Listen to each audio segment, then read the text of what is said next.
Hello, lovelies. Welcome to Narc Free Formula. My name's Freedom. Thank you for joining me. In tonight's episode, I want to talk about why do narcissists always accuse us of being the narcissist? So, before I start, if you like my videos, please remember to like, subscribe to the channel, and also feel free to share the videos widely across any other social media platforms. All right, so let's get into it. Why do narcissists call us, their victims, narcissists? Well, there's a couple of things about this, but the main thing I would say that you have to remember is that narcissists are, although they are in adult bodies, on an emotional and psychological level, they are still like little children. And so, just like, I don't know if you guys remember that movie with Pee Wee Herman in it, and he had that catchphrase whenever anyone would say anything to him, he'd say, I know you are, but what am I? I know you are, but what am I? To absolutely everything and anyone that anyone called him. I know you are, but what am I? So in the narcissist's mind, there's a few things kind of going on. One is that that you've dared to criticize them.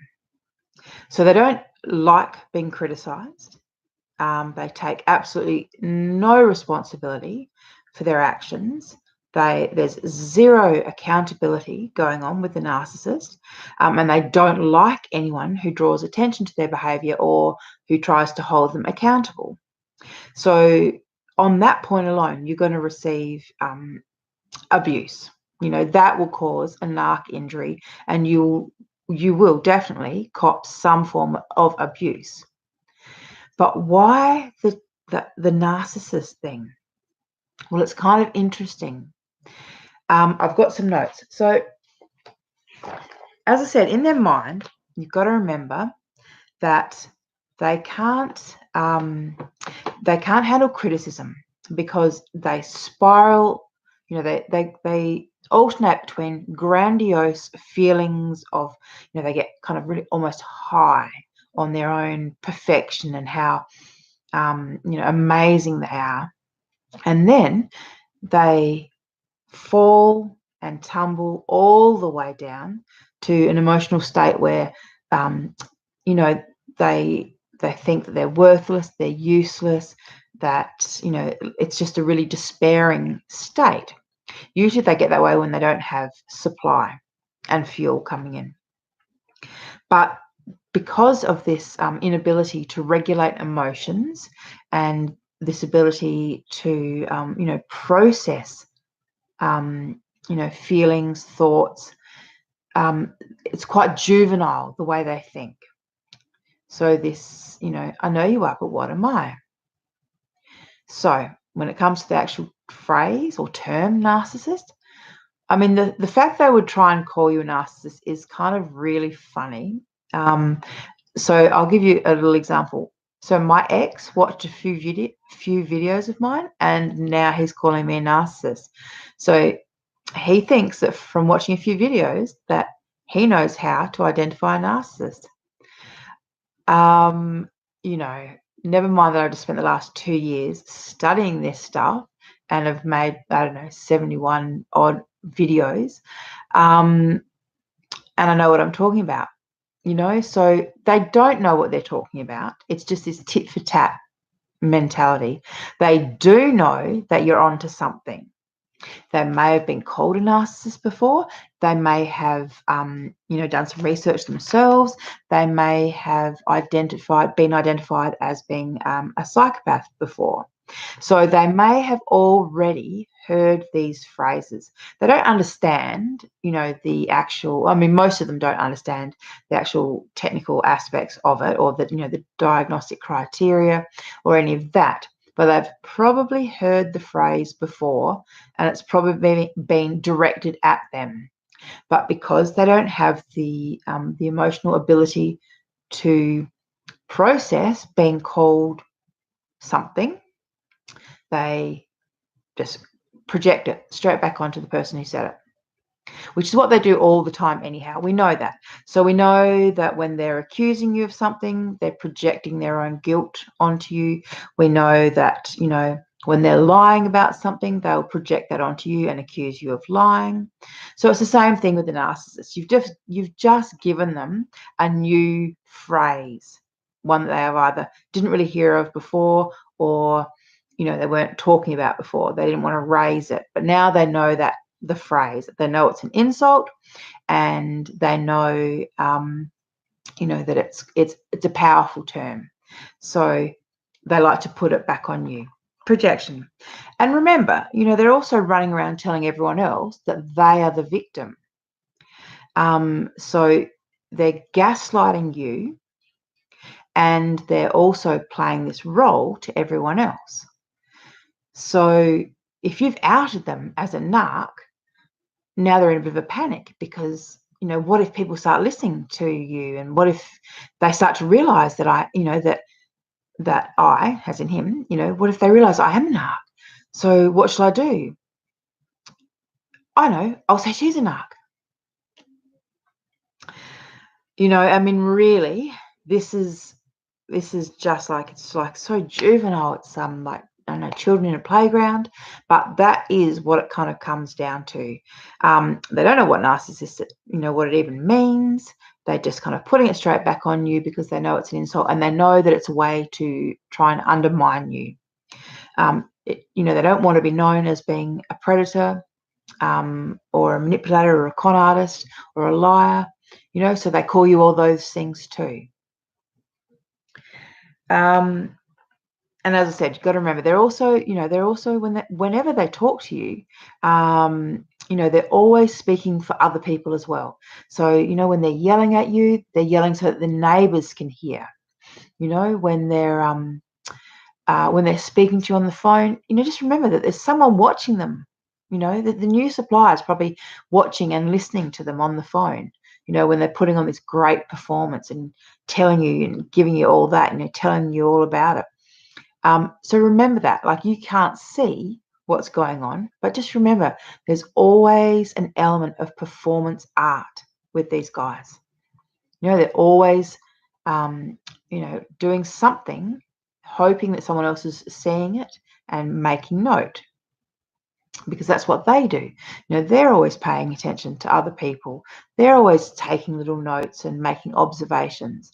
So they're hoping that that's what new supplier's doing. They're hoping that's what the neighbor's doing. When they get on social media and they say bad things about you, they're hoping that everyone that reads it, will believe it. So they're kind of writing to you on one hand, but they're also writing for the audience of whoever is going to read their post or comment or whatever it is, whatever their kind of communication is. So it's never just, about you two. It's always a lot more complicated than that.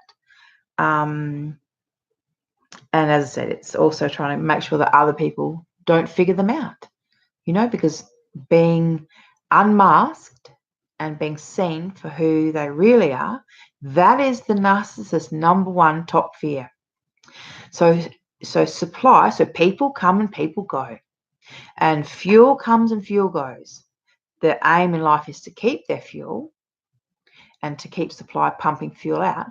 But their number one fear is to be outed, because if people know that they're a narcissist, that they're a predator, a con artist, and a liar, people aren't going to want to be around them. They're not going to give them all of their precious life force. They're not going to, help them out, give them money, give them lifts, give them this, that, whatever they need. They're not going to do those things. So that is the number one fear for the narcissist. All right, darlings, and just one more point. If you are worried, and I really wouldn't be worried about, am I a narcissist? Okay, just because a liar calls you a liar, it doesn't make you a liar. Okay, just remember that. Right? They lie. These guys are pathological liars. Okay, everything that comes out of their mouth is a lie. You can almost guarantee that if they've called you it, it's a lie. Okay, they know it. They're hoping that you don't know it. They're hoping that they've still got so much power and control over you that what they say matters to you. They're hoping that what they say has an impact on you and makes you doubt yourself. So just know that they lie. So, it's probably a lie. But if you are actually concerned, well, two things. Straight away, I'd almost say the likelihood of being a narcissist who's concerned about being a narcissist is really low. That would be my first observation. But then I would also say, if you are concerned, go and speak to a psychologist or a psychiatrist. Or if you don't have the money to do that and you don't want to do that, the other option that you have is Google DSM-5 and then NPD, which is for narcissistic personality disorder. The DSM-5 has the criteria that a psychiatrist or psychologist would go through when they are diagnosing someone with narcissistic personality disorder or antisocial personality disorder.